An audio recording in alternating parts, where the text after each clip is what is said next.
You're listening to the Cyberwire Network, powered by N2K.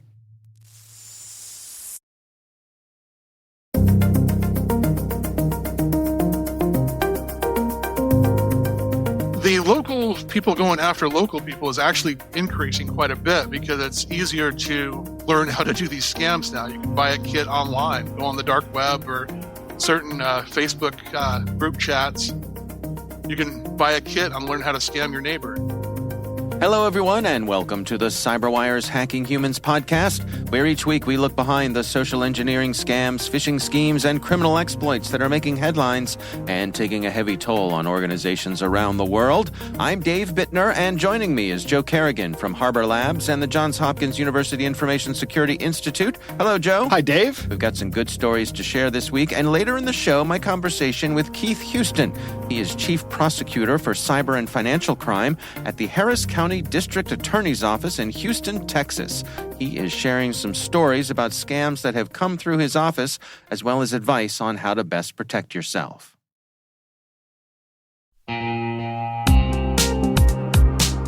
But first, a word from our sponsor, KnowBe4. Where would InfoSec professionals be without users making security mistakes? Working less than 60 hours per week, perhaps. Actually having a weekend every so often. We get it. User behavior can be a challenge. But users can also be an InfoSec professional's greatest asset once properly equipped. What do we mean by that? Well, stay with us, and in a few minutes, we'll hear from our sponsors at KnowBe4 on that very question.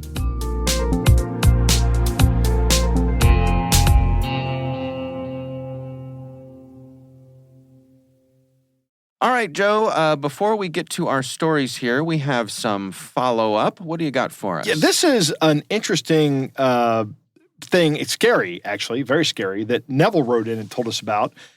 He says, Dear Dave and Joe, I just came across this interesting but scary news item that described a pen drive bomb or a USB drive bomb. Yeah. Yet another reason to not plug in pen drives from unknown sources. Yeah. What do you do when you're a reporter and someone sends you a scoop in a pen drive? And it's a link Give it to the reporter in the booth next to you. Right, yeah. It's a link to a BBC article that talks about an attack on these reporters in Ecuador, where they somebody sent a bunch of small bombs that would detonate when they were plugged into a USB port. Wow. So that's terrifying to me. These reporters apparently were getting into something that somebody didn't want them to get into. Right. So that this essentially just an act of terror was carried out on them. One person was injured. No one was killed. There were numerous devices sent in, and it had a note on it that said, "Hey, here's a scoop for you," in Spanish. I'm not as fluent in Spanish as I need to be, but it's it's there. And the guy that got injured had his hand injured when it happened. Oof. Because presumably he was touching the device. Right. Somebody wants to send these guys a message. Graham Cluley, who also had an article on this, noted that these attacks are rare, but digital attacks are not so rare. So a friend of the show had an article as well. Yeah. And now here's my question for you, Dave. Do we use this story as an example of worst case scenario, or is that just fear mongering? I think it's fear mongering. Yes. I mean, I don't think this is something. I don't think this is a fear we should put into people. It's not a realistic fear. I mean, This was a specific case of someone who was targeted. Yes. By bad people. I'm going to presume organized crime. Probably. Yeah. Yeah. Going after them. I do recall.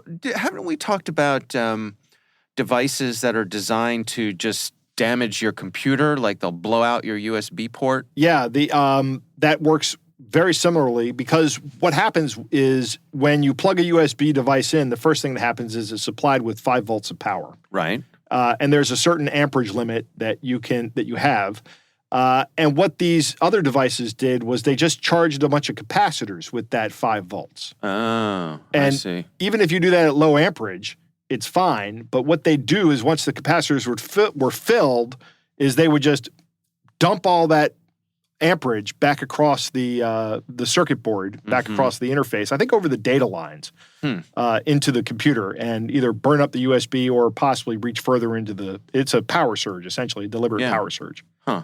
Okay. Now, I have a way to get around this and to defend against it. Okay. So if you're a reporter and you get, hey, here's a scoop, you can just get an extension cord and get one of those USB charging bricks that has a USB plug on the end of it, and then plug the USB into that, plug that into the end of the extension cord, then walk to the end of the extension cord 100 feet away. Like around the corner. Right, around the corner, and plug it in. Okay. And if you hear a loud pop, then you just saved yourself some injury and possibly your life. I don't know. I think if this is in your risk profile, for that exploding USB devices are in your risk profile. Yeah. Maybe you're going to know that and have some kind of relationship with your local bomb squad or something. I don't know. Maybe put it inside of a safe. I don't know. It just seems like better safe than sorry when it comes to explosives. Yeah, right? I would agree. I don't know. Aside from what I just described, I don't know how you discern if this is a bomb or not. I guess you could X-ray it. You could X-ray right? it. Yeah. That would probably work. Yep. Yeah, just visit your local airport and just ask the people there. They just love when strangers ask them to X-ray things. Yeah, X-ray this for me. Because they're not very busy. One word they love here at the airport is bomb. Yeah, right, right, exactly. Say, listen, I'm not sure. This may be explosive. Will you just run this through for me? I'm just curious, really. Yeah, that'll go well for you. Yeah, don't ever say the word bomb, even as a joke, in the airport. No, it will not end well for you. Yeah. All right. Well, our thanks to Neville for sending that in. We do appreciate it. We would love to hear from you. If you've got some follow-up for us, you can email us. It's hackinghumans@thecyberwire.com. Joe, let's dig into our stories here. What do you got for us this week? So, Dave, last week I had the warning from the FTC about artificial intelligence scam calls. Yes. And this week, I actually have two links to articles from the CBC, that's the Canadian Broadcasting Company. Right. And the first one is a YouTube video of a broadcast with Mark Quinn, who's a reporter for the CBC, talking about somebody getting scammed out of 10 grand with one of these family emergency scam calls. Ooh. And the woman is actually on camera in this one, and she says it sounded like her son, if I'm remembering this correctly, it sounded like her son on the phone, but it sounded like he had a cold. And he said, "Do you have a cold?" And the response was, "Yes, I have a cold, but it's not COVID, so I'm going to be fine." And then the guy puts the other scammer on the phone who's pretending to be a police officer. They're saying this guy's been in a car accident and he's being held in custody, and he needs about $10,000 in bail, or maybe it was a lawyer. But so this scam is now happening. Yeah. There's another story. This is actually a written story that we'll put a link to as well from Ryan Cook from the CBC, where he talks about a grandparent scam with voice cloning, where this person lost $200,000, which is a lot of money to lose. Yeah. I can't begin to imagine the impact this is having on this family. But these attacks are happening now, apparently, in Canada. Canada. I've jokingly said Canada so many times. It's how I say Canada. Okay. Oh, my gosh. Well, the Mounties are going to look down their noses at you at the border next time you try to cross there, Joe. Yeah, that's fine. I look down my nose back at them. Of course, they're on horses, so I can't look down at them at all. So this is becoming an issue now, at least as far as it's happening in Canada. It's not. I don't know that I've seen any stories of it happening here in the U.S., but that doesn't mean that the U.S. is invulnerable. Of course. I am really concerned about this issue. This voice cloning has now gotten good enough. Now, Dave, I want to ask you this question. Yes. Because in the past, you have said you are dubious of these kind of claims. Are you still so dubious? No, not anymore. No, Yeah. I think it's completely plausible now. Yep. I think when we last talked about it, absolutely. Because we traced it down, and it was one of those things where it was kind of like a game of journalistic telephone, right? Where one journalist reported something, or I think a journalist made a conclusion that wasn't exactly 100% right, and that became the standard, and it just sort of ran from there. Right. And I was never able to find any confirmation. In fact, I got in touch with some people who were directly involved with the story, and it turned out that it had never happened. Like, it was more like, well, it could happen. This may be what happened. It was kind of like when a big company gets hit with some ransomware or something, and they say, this was sophisticated actors. It must have been nation-state folks who came after us, rather than, it was Bob in his basement. There's nothing we could have done. Right. So it was that sort of thing. But what was that? Maybe 6 months, a year ago. Right. A lot has changed since then. Yeah. And these models are out there. These not models. They're I don't know if you make a model, and then that becomes it generates speech based on the model, and they are so good. I mean, I can easily imagine just taking hundreds of little sound clips of what we jokingly refer to as here at the Cyberwire as Robo Dave, which is the synthesized version of my voice, right? And just creating a soundboard. Soundboard software is where you just have a bunch of buttons, and each of those buttons is assigned a different sound, and they could just be responses in my voice, totally convincing. And you could easily play that game real time. And if you needed something really specific, you could have one person, doing a cough sound effect and just saying, hold on, sorry, I've got something in my throat. Meanwhile, their partner is typing in this answer to have the synthesizer generate a specific answer to respond. So, they've won me over is probably the wrong way to say it, but I believe it's totally plausible now. So. I do too. I do too. I think that this is. I've played with the one that you recommended to me. The one we played a sample from your voice synthesized with this. Right. Something 11. That was from 11labs.io. 11labs.io. Yep. I've played with that a little bit at home, and it's pretty darn good. Yeah. And it's only going to get better. Yep. All right. Is that it for you? That's it for me, Dave. All right. Well, we will have links to those stories in our show notes. My story this week comes from the folks over at Akamai. This is some research that they recently published, and it's titled "The Most Common Combo Squatting Keyword is Support." Joe, combo squatting mean anything to you? That is a new one to me, Dave. I'd like to know what the definition of combo squatting is before we move on. Right. Combo squatting is not when you accidentally sit on your bag of delicious combos that you just bought from the convenience store. Right. Every time we go on a plane, my wife buys a bag of combos. That's funny. Combos are an airplane food for me too. Really? I don't know why. I don't seek them out any other time. I guess it's the same with my wife. She gets them at the Hudson News at the airport. Yes. And I do the same thing. Yeah. I think maybe it's just a very airplane friendly food. It's not messy. It does stick to your ribs a bit. So yeah. Huh, interesting. But that's not that. It's not combo that. Squatting has nothing to do with sitting on a delicious bag of combos. Right. As our listeners are screaming into their mobile devices saying, get to the point. Right.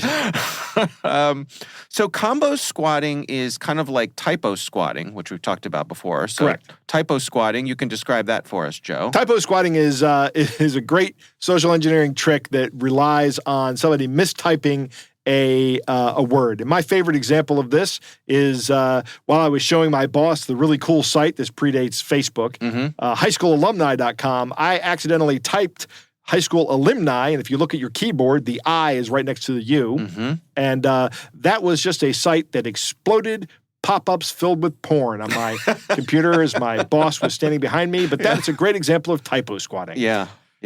So combo squatting, similarly, is combining multiple words to make a domain name. So, for example, let's say that I wanted to do business with my favorite tech company, Kerrigan Industries. Kerrigan Industries. Right? And so Kerrigan Industries has Kerrigan.com as their domain address. I wish I had that domain address. In our little fictitious thing here. Somebody else already has it. Yeah. So there's nothing keeping me from registering Kerrigan-support.com. Correct. Or Kerrigan-help.com. Yes. Or any combination of those sorts of things. And combo squatting is just that. It's taking combinations of words, usually using a popular brand name or something that people are familiar with, and then adding something to it to make a new domain. And how this kind of short circuits people's analysis is that they see the legit name in the URL. Right. In this case, they see the word Kerrigan, and it's spelled correctly. Yes. And there are no funny characters. It's just followed by a dash and then the word support. That's right. Yep. And it's also plausible that a big international company like Kerrigan Industries would have multiple domains to handle different things within their operations. Why wouldn't we do that? Right. Now, what we do is put support.kerrigan.com. Right. Right. That's what normal companies do. Yes. In fact, if you want to go to Microsoft support, that's what you do. You go to support.microsoft.com, not Microsoft-tech-support.com. Right. Right. So when people see that, many people don't think much of it. And correct. Because of that, combo squatting has become very popular because it works. I'll bet it does. Yeah. Does this research tell how well it works? They do. They say that, well, first of all, they say that the most popular combo word is support. Mm-hmm. So Kerrigan-support.com or, Microsoft-support.com, and just add support to anything, and that seems to get through people's filters. So back in 2022, Akamai analyzed this, and they said that combo squatting was the most commonly observed cyber squatting type in terms of unique domain names. So what they're saying is that they're using combo squatting as part of their attack vector more than other types of squatting. Probably because it's easier than coming up with something that looks like Microsoft that's really like Microsoft, right? Mm-hmm. Mm-hmm. Yeah. So they said some of the keywords to be careful of that come up a lot are words like verification, account, login, the word now, the word alert, the word free, the word promo. These are all kind of what seem to be benign words on their own and make sense as part of a company's day-to-day operations, but they are not in this case. Let me just list some of the most popular ones here. We already said that support is the most popular keyword. Right. Com is number 2. Login is number 3. Help is 4. Secure is 5. www is 6. Which is interesting because you could do stick it on the other side of a word and say www.kerrigan.com. Right. And you just get rid of that dot in there. People don't see that and off they go. Yeah, because everybody's conditioned to go to www.kerrigan.com. Yeah. That is a completely different domain name than www.kerrigan.com. Right. It's. I don't want to get into how domain name resolution works. Good. But suffice it to say, that would return a different IP address. Right. And then rounding out the top 10 are the words account, app, verify, and service. So I think this is something to be mindful of. Again, if you want to get to a company, the best way to do it is through their front door. Correct. And I hate to say it, but these days it's hard to even trust Google for something like that. Yeah. Because Google has gotten a little bit better. I was thinking about this today as I was looking at some search results. Yeah. They don't have that little ad that blends into the back of the background anymore. They now have bold black text that says sponsored. Right. Still not great, but better than the old blend in the background ad. Yeah, I mean, my advice would be never click on one of those sponsored links because that's how the bad guys buy your traffic. Yeah.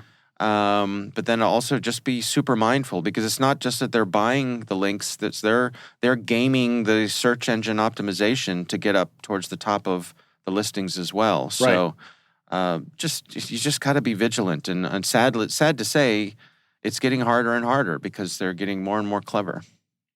So we'll have a link to this research from Akamai. I think it's interesting stuff. I think the thing to share with your friends and family is just let them know that this is a thing and that if you see these artificially extended versions of brand names you already know, there's a decent chance that somebody's up to no good. All right, we will have a link to that story in our show notes. Joe, it is time to move on to our catch of the day.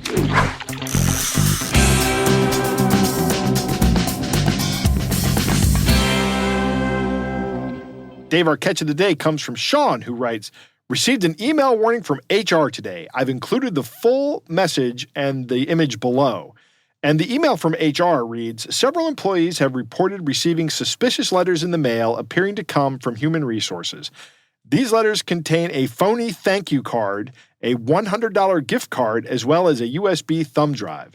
Please exercise extreme caution if you receive such a letter. Do not insert the USB into your laptop and email our CIRT, that's Security Incident Response Team, immediately to report it.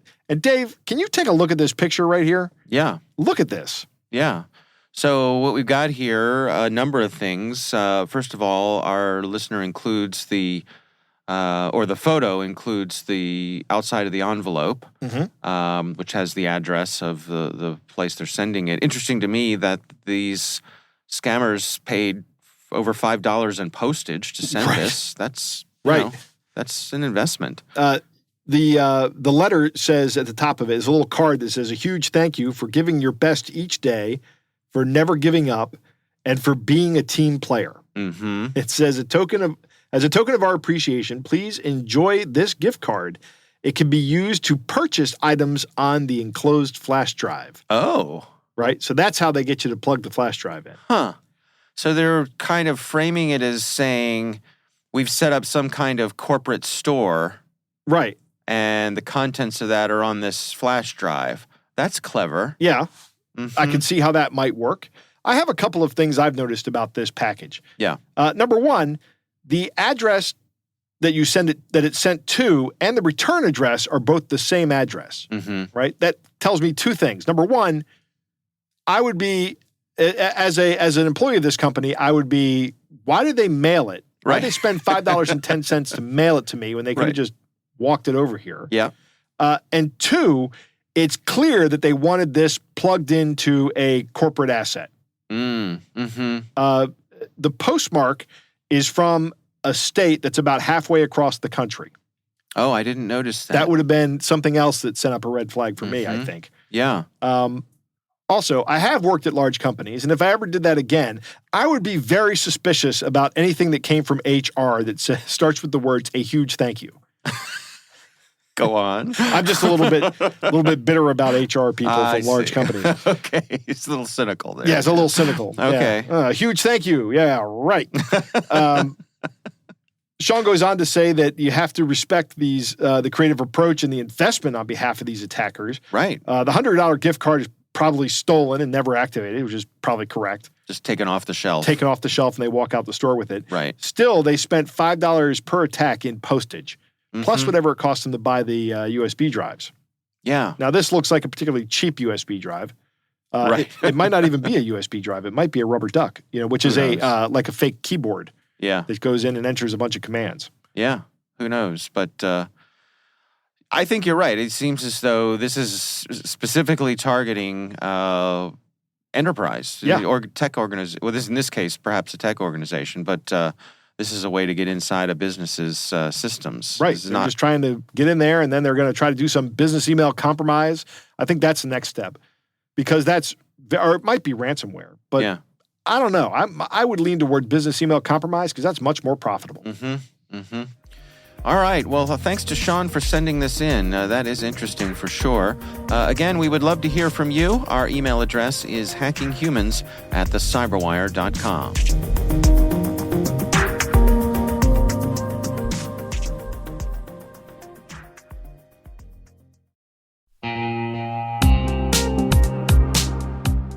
We were talking about making users into an asset for security professionals. Simply put, users want to do the right thing. They're often just lacking the knowledge to do so. That's one of the reasons KnowBe4 has released Security Coach, a real-time security coaching tool that takes alerts from your existing security stack and sends immediate coaching to users who've taken risky actions. For example, imagine a user has visited a high-risk website or tried to open a document containing malware.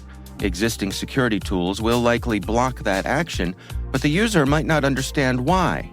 Security Coach analyzes these alerts and provides users with relevant security tips via email or Slack, coaching them on why the action they just took was risky. Help users learn from their mistakes and strengthen your organization's security culture with Security Coach.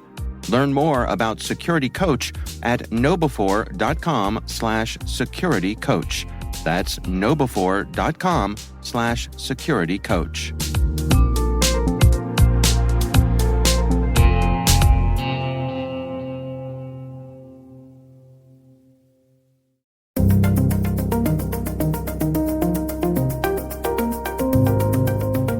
Joe, I recently had the pleasure of speaking with Keith Houston. He is Chief Prosecutor of Cybercrimes in Harris County, Texas, and he was kind enough to reach out to us and let us know that he had some interesting stories to share. Here's my conversation with Keith Houston. I did casino surveillance for about 10 years. I grew up in Las Vegas and started working in the casino industry when I was about 16 as a dishwasher, and then got into the hotel industry, part of it, then into security, and eventually into surveillance. Basically been chasing con men my entire life. So, Well, what are your insights from that part of your job? I mean, for folks who may not be familiar with the kinds of scams that people are trying to pull on casinos, I mean, are there standard ones that you would see all the time, or anything that stood out as being particularly clever? you see the stuff you see on TV, like the card counters and stuff like that. And that's not, I mean, we do get some of that, but a lot of the theft that we saw was more like social engineering in some ways. One of the big common ones when we still had coin in the casinos was what somebody would drop a $5 bill on the floor and say, "Hey, look, you drop a $5 bill on the floor." And the person would bend over to pick it up. Somebody on the other side of the machine would reach between the machines and take their buckets of coin.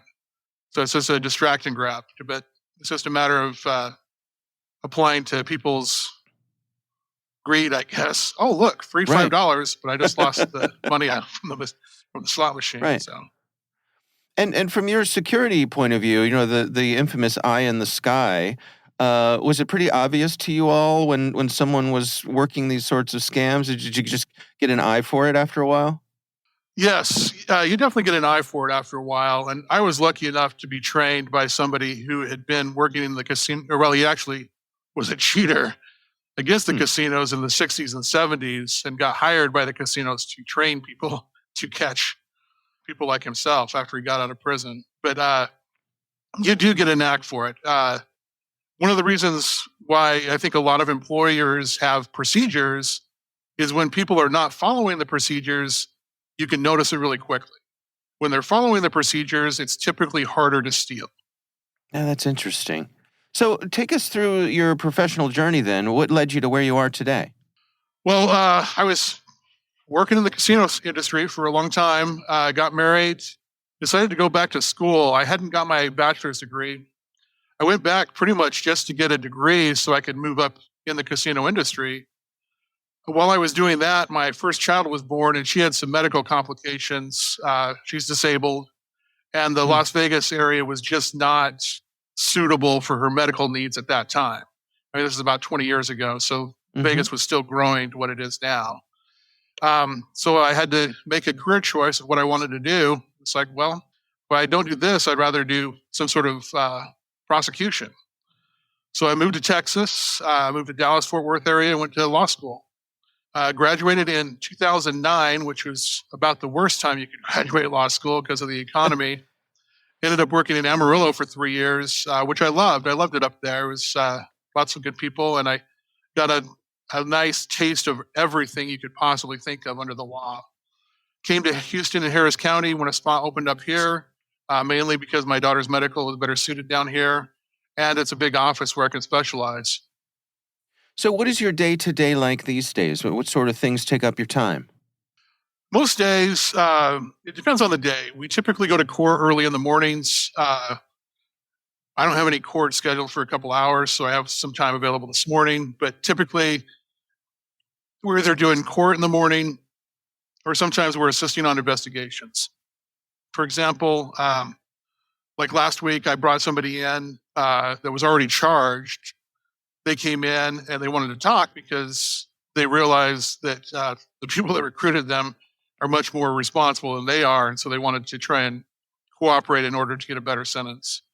So we do a lot of talking with people, a lot of investigative work, mostly assisting investigators. We don't do the investigation ourselves. It's like Law and Order. We just prosecute the cases they bring us. So I see. And what sorts of things are being pursued? I mean, can you give us some insights as to, what are the things, the types of scams that folks like yourself feel rise to the level that it's worth pursuing them? my position got started about 5 years ago because there were a lot of lower level cases that just weren't being pursued. The FBI had the cases, they investigated them, but the U.S. Attorney's Office was shorthanded, didn't have enough people, and they had to have a cutoff point of what they were accepting. So they started bringing those cases to me at the state level, and those were, business email compromise, romance scams. Most of them were a lower level. Lower level for a BEC is under $1 million.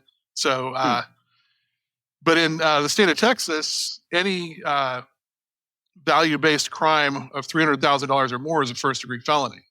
So you can have some serious consequences. Right now, we've been seeing a lot of different uses for money mules, particularly in check washing and cashing. Seems to be the latest trend. People stealing mail from the outside mailboxes, washing the checks, some sort of chemical, and then recruiting money mules to open up accounts, cash the checks, and forward the money on. Still see a lot of money mules being used for BEC and romance scams. Occasionally, we do get money mules that have been scammed themselves that really aren't benefiting from the crime. Typically, if you are not benefiting from the crime in some monetary way, we're probably not going to prosecute you. It's a situation that's case by case. Yeah. I think there's a perception out there that a lot of these sorts of crimes are coming from folks who are overseas. I mean, to what degree is this a local issue where, local people are going after other local people? The local people going after local people is actually increasing quite a bit because it's easier to learn how to do these scams now. You can buy a kit online, go on the dark web or certain Facebook group chats. You can buy a kit and learn how to scam your neighbor. Typically, most of these scams, I'll give you an example of a case that I had that was we've closed out all the cases on it now. It started about 4 years ago. Airline company was buying another airplane from another company. Money was sent here to Houston. 5 different people were prosecuted at the lowest level. We prosecuted those 5 people all locally. They get us the 4 people above them in the chain. We prosecuted all of them. They gave us the 3 people above them all in the chain. And all of these people are local. One of the 3 in the top gave us the actual hacker who is in Nigeria. So a lot of the organization is at the local level because these crimes really don't work unless you have some way to monetize it. And that's what they're doing with the money mules. So they're using money mules to monetize it. Do you work in collaboration with the FBI?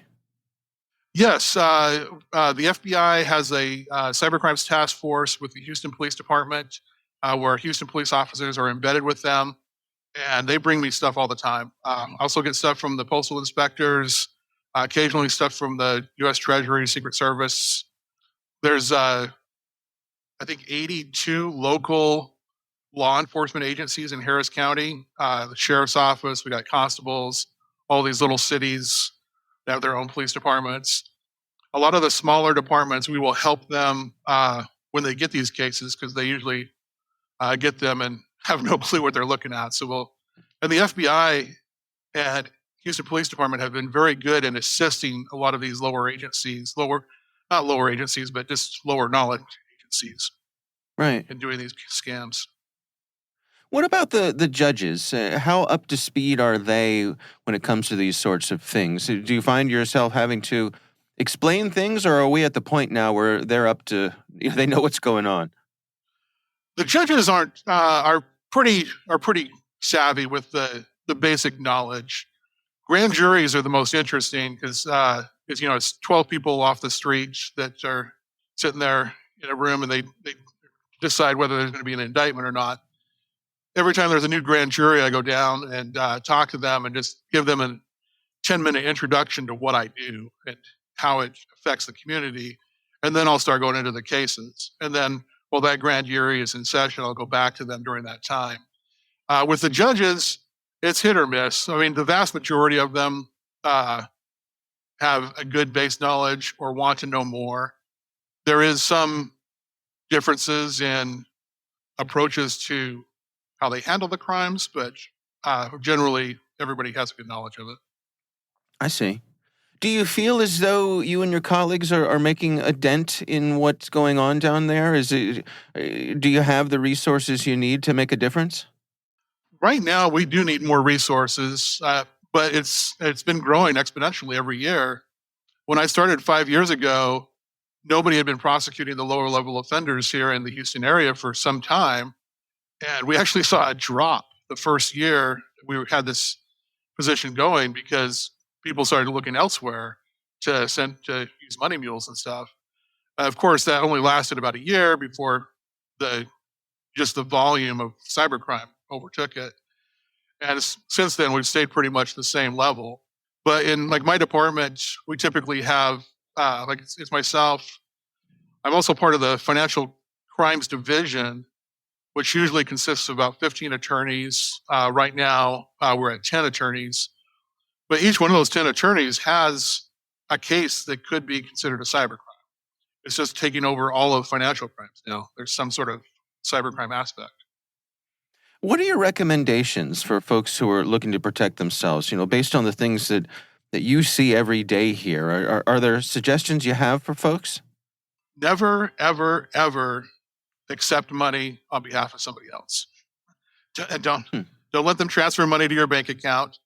In most states, I believe all, but I'm not 100% sure, engaging in the business of money transmission is a felony. You're basically acting as a banker without a license.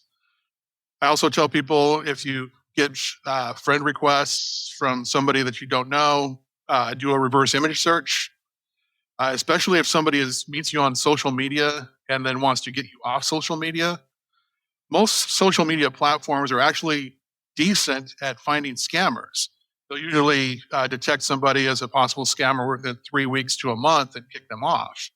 So a lot of these people will try and get you onto a different platform like Discord or WhatsApp or something else where they can communicate. The final thing would be to freeze your credit. That's one thing that I did a few years ago after I had a couple of identity theft scares. It's kind of a pain if you're going to apply for something. You have to remember to unfreeze all your credit for 24 hours or so, but I haven't had a single problem since I've done that.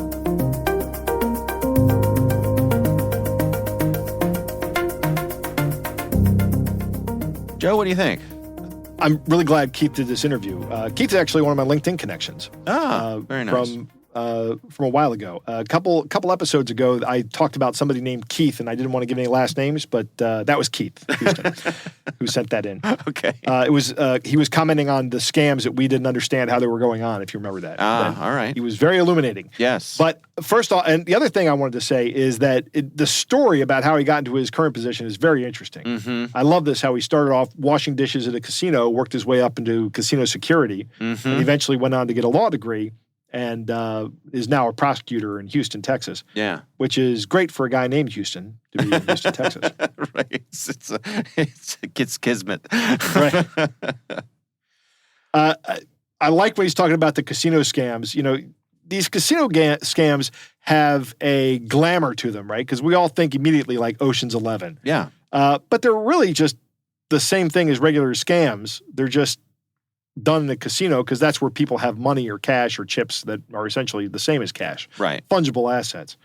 The drop and grab scam that he talks about, where someone drops a $5 bill and then another person reaches in and grabs all the coins from the slot machine. Uh-huh. That is absolutely something that would have worked on me. Is that right? Yeah. Yeah. I think that's one of the ones I would have been susceptible to. Oh, look at that. Did I drop $5? Let me pick that up. Mm-hmm. Or just getting my attention turned away from something. I would have lost whatever I had in that bucket. Yeah. which would probably have happened anyway because I'm at a casino, and casinos don't make money by giving away money. Right.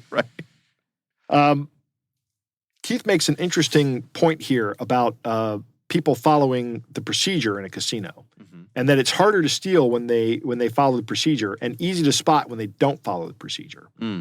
I've seen some pretty creative thieving from casinos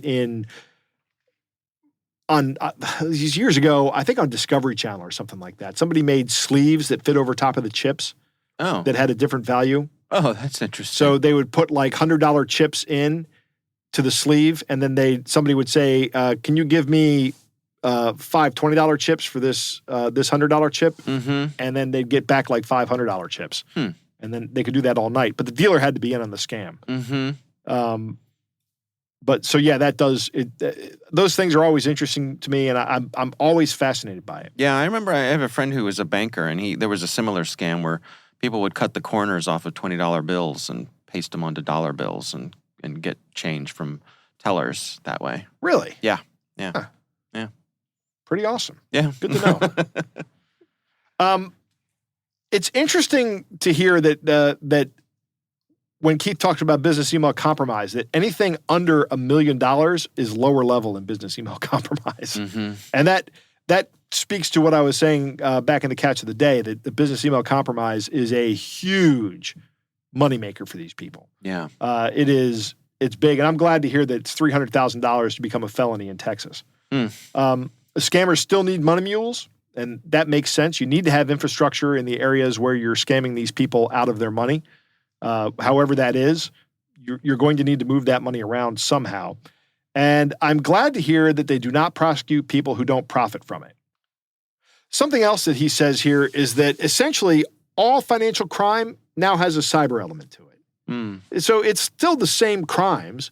It's just now it's all being done at some point in time over the internet. Right. And that makes sense because that's how we all communicate on a regular basis. It's safer too. I think you're less likely to get punched in the mouth by, Yeah. Right? I mean, literal. It's that simple. Yeah. Yeah.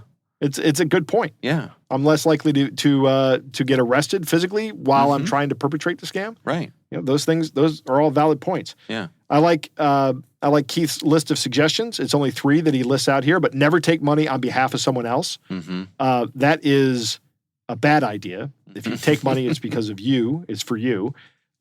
Look for the platform change. We say this frequently. And Keith points out that the major social media sites are pretty good at picking out scam accounts. So what do? They try to get you to an end-to-end encrypted app so that they can't be kicked off that platform nearly as easily. Yeah. So that's where they do their scamming. And finally, freeze your credit, which makes it really hard for you to get a loan, but it also makes it hard for someone to get a loan in your name. So you just have to remember, oh yeah, I froze my credit. I got to go out and unfreeze it while I apply for this loan. Right. Yeah. You can't maybe spontaneously apply for that credit card. Right. Which might be a good thing also. Might be a good thing. That's right. Absolutely. All right. Well, again, our thanks to Keith Houston for joining us. We really do appreciate him sharing his expertise and certainly what is a unique perspective. And, of course, we're happy that he listens to the show as well. So thanks very much.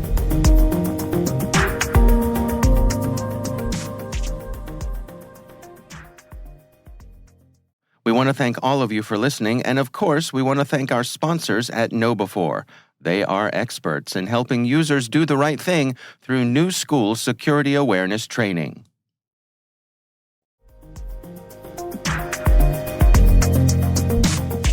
That is our show. We want to thank Harbor Labs and the Johns Hopkins University Information Security Institute for their participation. You can learn more at harborlabs.com and isi.jhu.edu. The Hacking Humans podcast is proudly produced in Maryland at the startup studios of Data Tribe, where they're co-building the next generation of cybersecurity teams and technologies. Our senior producer is Jennifer Iben. Our executive editor is Peter Kilpie. I'm Dave Bittner. And I'm Joe Kerrigan. Thanks for listening.